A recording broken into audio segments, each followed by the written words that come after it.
The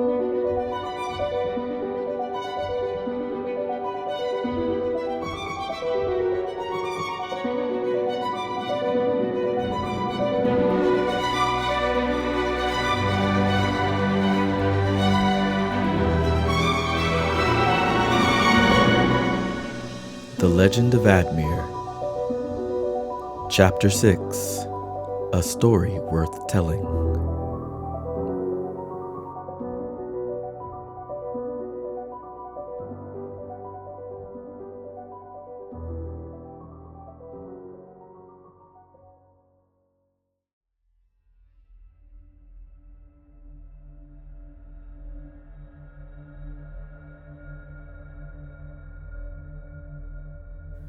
Admir held his torch high. This next room was completely flooded. Broken, moldy tables lined the walls and floor, all sorts of odd equipment scattered about. This must have been where they performed the experiments, right? Where they turned that woman into the sickly thing that she was now. Where they infected that man who'd been left for dead for the spiders to feast on. He did his best to suppress his fears, his anxiety, using the walls as a distraction. Something was off about them. He ran a hand along one of them. Were these runes? Yeah, definitely runes.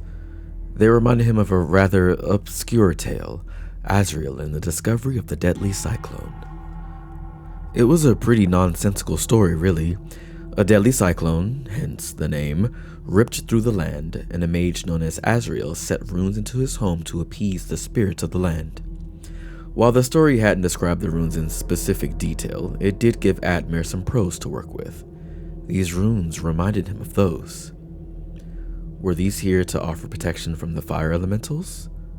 Or perhaps the infection? That gave him an idea. Runes were just another form of language, right? He propped the torch up and sat on a mostly intact table to get out of the water, then used some of his sewing supplies to hastily stitch some runes into his shirt. He wasn't sure if he was right about the runes, or even if he was skilled enough to get them stitched correctly, but he wanted any amount of protection he could get. The needlework was sloppy. He could practically hear his sister Laurel's snide comments about how it looked like something Freddy would have done, but overall, Admir was happy with this work. At the very least, it gave him hope, something that was fleeting the longer he spent in this horrible place. Admir stepped into another room of the same general layout as the previous view. Did the architect of this place run out of ideas? Or did these repeating rooms serve some grander purpose back when it was still functional? The floor was littered with large lumps and the air stank of mold, mildew, and decay. He gulped. The darkness had did him a favor, but stupid Admir hovered his torch above one of the lumps. He had told himself it was so he could watch where he was going, but in reality his curiosity had gotten the better of him. The room stank so much because those lumps weren't just lumps, they were bodies wrapped in webbing. He threw a hand over his mouth and nose, shoving the rising vomit back down. His wounds tingled, though he wasn't sure if it was because of the situation at hand or his mind was imagining the worst. Fear welled up once more, but was quickly replaced with curiosity. His shirt felt warm and comforting. The skin closer to the rooms felt the warmest. He ran a hand along it. He didn't feel any worse, but he had enough of this room and hurried along. A long hallway greeted him, stretching on for what felt like forever, the only visible exit being directly forward. Hopefully. The sounds of skittering creatures faintly echoed all around. A presumed victim of the spiders lay before him now. Though there was no telling how long they'd been here, it was clear that they were trying their best to survive it, just like Admir. In their hand, they had a simple wooden shield, cobbled together from some of the scrap that Admir had passed by. It looked sturdy enough, though it didn't seem to protect this one. He gulped again and quickly mumbled a prayer, setting the torch down for a moment before prying the shield from the corpse's hand. There were too many things in these ruins, and every ounce of protection he could find, he needed to utilize to its maximum. Shield in one hand, torch in another, Admir exhaled and tried to settle his nerves. In that moment, he couldn't help but picture himself from a spectator's point of view. He even had a bag slung across him. He was a regular classic adventurer. And, for perhaps the first time within these ruins, Admir smiled, genuinely. Confident and hopeful, he threw up a few illusory clones to hopefully keep any spiders at bay, and pressed on. As much as he tried to suppress the urge, Admir had to admit to himself that he was hungry. He'd last eaten before leaving for the ruins, and it was now many hours later, the sun gone and the moon soon to follow. All he could think of were their two ravenous infected. While he searched through his bag for something edible, he felt warm again. He told himself it was a hallucination of the mind, but he could have sworn it felt particularly warm near the runes he'd etched on his shirt. But he figured that wasn't possible. Besides, it did little to stave off the hunger he felt. In fact, it had gotten worse. Clones surrounding him as a foe lookout, Admir picked up the scraps of food and crumbs he had and devoured them mercilessly. He licked the pocket knife clean of whatever remnants of food had been left on it from earlier that day. There was dried jam in the inside corner of his bag that he'd ignored countless times before. Now, it consumed his every thought until he cleaned it. He suppressed the thought that he'd probably also eaten something he wasn't supposed to, but that would be a problem for future Admir. He could still feel hunger pangs, but he'd done enough to focus on the path forward once more. He slung his bag back over his shoulder. Was it lighter now? And picked up his torch and shield. After the longest hallway ever, Admir finally stepped into a rather large room. He'd grown accustomed to the stench that permeated this place, so he barely noticed that it was ever so slightly stronger here. He held his torch high to get a better look. A writhing mass on the floor and beady little eyes reflected the light. Rats. No, literally, rats. Tons of them. Admir took a cautionary step back, already planning his escape. There was a clear path around them to the side, but... Admir won't admit this to anyone, but he was feeling more and more like a real adventurer. So, when he saw something shiny and gold amidst the rats, his curiosity got the better of him. He'll say that he felt a strange pull to it, like it was calling to him, and knowing what happens after this, sure, we can believe that. But really, he just wanted to know what it was. So, he did the stupid thing and tried to grab it. After throwing up a few new clones, of course. It wouldn't be Admir if he didn't try to face every challenge with illusions. The vermin didn't seem to care about his clones, however. They swarmed every copy of him in seconds, and then himself. With no good options, Admir made a quick snap decision and used the torch to light his newfound shield on fire, hoping the flames would help disperse the swarm. They didn't seem to like the fire too much, though as they began dispersing they left bleeding wounds all over his skin. Some, ignorant to the flame, still clung to him, moving all over his body. Needless to say, he was more than a little frightened by it all. In moments, knowing his luck, he would probably lose the torch and be plunged into total darkness with all the terrifying creatures that called this place home. And the cultists, can't forget them. Admir mustered up every bit of strength he could, using his magic to, hopefully, make the rats think the fire was spreading even further, distracting them and causing them to disperse. They gnawed and nibbled at him further, but the thought of burning alive finally made it through to every tiny little brain. They dispersed completely. Admir grabbed the shiny object they had been protecting and bolted from the room without a second glance. He didn't have time to stop, though the fear kept welling up inside of him. Were there going to be more swarms of rats waiting for him? Even larger spiders? Would the cultists finally catch up to him? Or... Or would he walk directly to them, presenting them a freshly beaten down and battered Admir ripe for the picking? Something was outside the walls of the ruins, wind carrying the sound of something walking to a very steady rhythm, perhaps patrolling, waiting for him. He let fear take over. He extinguished the flame, then plunged himself into a dark corner, hoping to hide from whatever was looking for its next meal. He waited and waited and nothing. And now he was in the dark. Admir curled his knees up to his chest and held back his sobs. He'd done all that hiding. He didn't want his crying to be the thing that got him caught. He wanted to go home, back to his family. He wanted a warm bed, to fight with his sister, to sneak out of the house to go kiss the neighbor's son.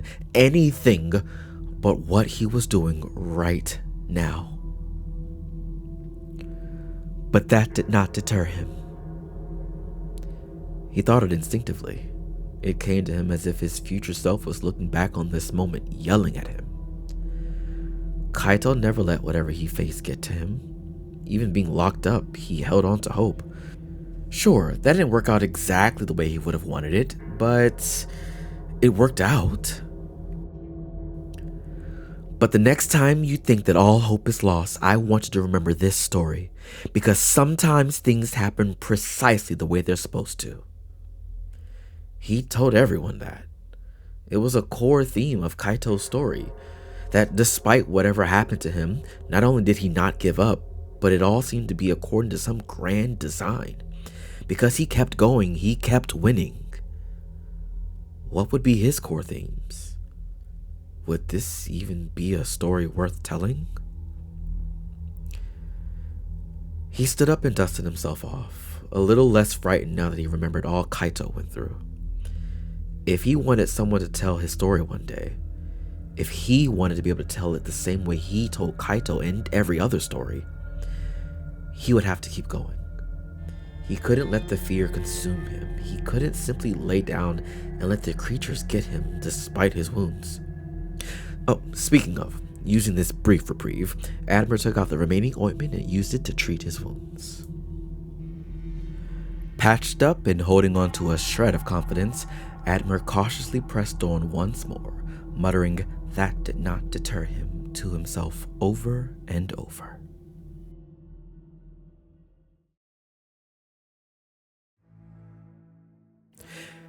He burst through the queen's door. She sat up in bed with a start, eyes wide.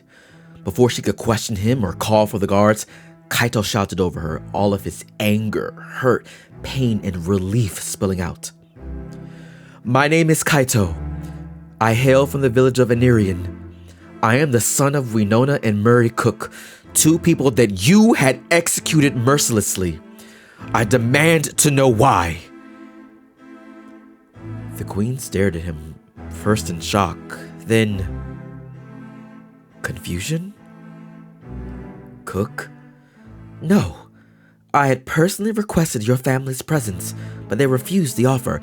Liar! She slid out of bed with an annoyed huff, and Kaito drew his dagger, aiming it square at her. Whether arrogance or stupidity, she ignored his threat and reached into a drawer by her bed, pulling out a small scroll and handing it to him. "Read it. I tell no lies, Kaito. I'm sorry for your loss, but I had no part in their deaths. I don't know what story you were told." Kaito snatched the scroll and his heart sank. What she was saying appeared to be true, but something was amiss. This isn't my father's handwriting. He would not have turned down such an opportunity. All I know is what I've been told. I would not mercilessly kill anyone, let alone respected individuals. You should speak with the leader of my guards. They delivered the message on my behalf and returned with a refusal. And then she turned his entire world upside down.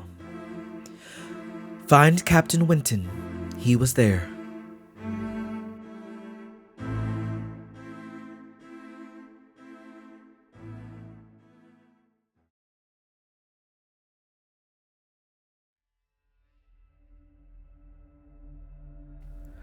Admir found himself in yet another room, slightly smaller than most of the previous ones, using the scraps of moonlight that managed to infiltrate the walls to guide him. For once, he didn't see spider cocoons or spiders or writhing masses ready to consume him. Then, something in his bag shifted. He jumped and opened it up, terrified of finding a rat that had managed to gnaw its way into his belongings. Instead, the shiny object from before, a little more shiny than he remembered. It glowed softly now. He hadn't had a chance to really look at it, with the running and the fear and the darkness. And was it humming?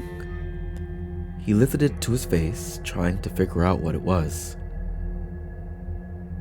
It was a compass, and it was pointing towards something in the room. Not one to turn down a very obvious plot hook, he followed it cautiously, using the moonlight and the compass's soft glow to help navigate him to a shrine. He'd never paid them too much attention before. They were scattered throughout the dales, claiming to offer protection. People devoted themselves to keeping them tended to, though perhaps they needed better devotees in Kozen Crest. He'd always considered their power nothing but fanciful fiction that made their place in stories fun. But perhaps they were more than just fanciful fiction. Those in Kozen Crest seemed to think so. And it couldn't have been a coincidence that he ran into another untended shrine here. Admir sat in front of the shrine, a wave of nausea rushing over him. He could feel something from the shrine, something that was affecting the infection coursing through his veins. Maybe this shrine was the reason for all of this? Maybe it just needed to be tended to. But how? I have no idea what I'm doing, Admir blurted out. He gripped the compass, the soft hum soothing his nerves. I'm starving, running low on food, and I don't think these bandages or the ointment are going to keep me together much longer. I'm scared. It's dark, and I want to go home. I didn't think this would be so hard. I thought... I don't know what I thought, really. I just wanted to find out the truth about me. I want to know where I come from, who I come from, why they gave me up, why I can do the things I can do. Anything. I've almost died like 5 times tonight, and honestly, I feel like I won't make it out of here alive. I don't know what to do or say to fix you. But maybe I was brought here for a reason. Hell, I even have a literal compass pointing directly at you. So, why not a story? I got plenty of those. He exhaled. Our story begins on a day much like any other. Well, almost any other day. This day was different, so I guess I shouldn't have said like any other. Let's start over. He recounted his party and how he was so sad to leave. He talked about getting the bag from his family and becoming even sadder. He talked about how terrified he was of traveling to Kozen Crest and all of his misadventures while there. He talked about Tiga and her telling of the tale of the Kozen elementals of fire. Flame erupted from a wick on a candle he hadn't seen in the dark. Admir scrambled back, eyes glued to the bright light that only got bigger and brighter.